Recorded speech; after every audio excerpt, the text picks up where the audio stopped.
Tramway, CCCOD ou encore laboratoire de recherche, les fonds européens sont partout. Entre 2007 et 2014, la région Centre-Val de Loire a utilisé 554 millions d'euros de ces crédits européens. Pour les 5 prochaines années, l'enveloppe dépasse les 600 millions. Mais attention, mieux vaut tout dépenser. Sinon, c'est retour à l'envoyeur, ici, à Bruxelles, dans les caisses de l'Europe. Sur la période 2014-2020, ce sont 639 millions d'euros en région Centre-Val de Loire sur des actions très différentes, mais avec des objectifs précis, notamment sur les questions d'aménagement du territoire, sur les questions environnementales, sur la recherche et l'innovation.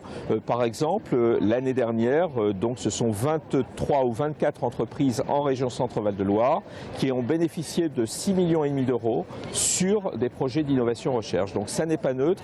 Et là, on mesure bien l'impact des fonds européens qui sont le double des interventions nationales à travers le contrat de plan État-région qui interviennent pour nous accompagner sur nos territoires. Ainsi, en région Centre-Val de Loire, 3 fonds européens existent.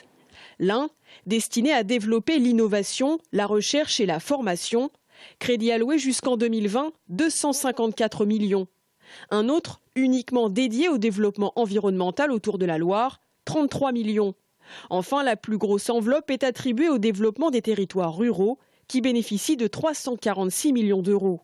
J'ai choisi, au moment où nous avons négocié les fonds européens, de proposer à tous les territoires, à 23 bassins de vie, de s'engager véritablement dans les projets leaders. Les projets leaders sont des projets de développement ruraux pour le tourisme, pour l'accès à la médecine. Ils sont extrêmement divers. Les 23 ont répondu favorablement et ce seront 23 millions d'euros qui vont être apportés de telle manière qu'ils puissent inscrire le développement local, inscrire le développement rural dans la modernité. Reste à savoir si le vieux continent sera aussi généreux dans les prochaines années.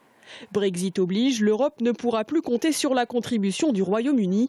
Une perte financière estimée entre 13 et 14 milliards d'euros par an.